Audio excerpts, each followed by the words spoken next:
China's top leadership has issued a warning about the heavy debt burden of some local governments, saying greater monitoring is needed. China's top legislature has urged the nation's cash-strapped regional governments not to blindly expand infrastructure projects due to concern about mounting financial risks stemming from trillions of yuan worth of coronavirus stimulus last year, reported South China Morning Post, SCMP. Some regional governments are facing heavy debt burdens, while there were still new increases of implicit liabilities, the Financial and Economic Affairs Committee of the National People's Congress, NPC, said during its review of budget implementation and planning.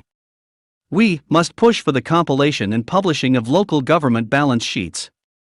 Total government debt totaled 46.55 trillion yuan, $7.1 trillion at the end of 2020, including 25.66 trillion yuan owed by local authorities, reported SCMP. The debt load is equivalent to 45.8% of last year's gross domestic product, GDP, but below the 60% warning line widely used by international institutions. In its work report last week, the government cut the fiscal deficit ratio to 3.2% of GDP this year from 3.6% in 2020. It also reduced the local government special purpose bond issuance quota to 3.65 trillion yuan from 3.75 trillion yuan last year, and chose not to issue any new COVID-19 bonds this year after selling 1 trillion yuan of the securities last year.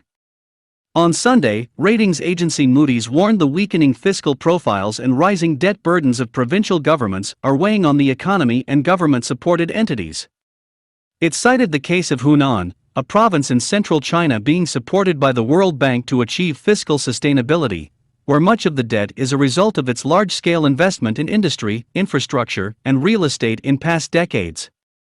Frank Tang in an article in SCMP said that earlier former Finance Minister Luo Jiwei criticized the country's financial regulators late last year, saying they had ignored systemic risks. The province's broad debt, comprising its direct debt owed as well as that owed by financing vehicles that borrow on behalf of local governments in the province, totaled 1.6 trillion yuan at the end of 2019, representing 160% of its fiscal revenue, significantly higher than other provinces, informed Tang. Zhang Xiaojing, director of the Institute of Finance at the Chinese Academy of Social Sciences, said Beijing must abandon its debt-fueled growth model by constraining local governments, state-owned enterprises and financial institutions. It should also seek new growth momentum from innovation, he added. China is been on high alert for obvious gray rhino risks stemming from rising debt, which has grown after local governments plowed money into infrastructure projects to jumpstart the economy after the initial economic impact of the pandemic, reported SCMP.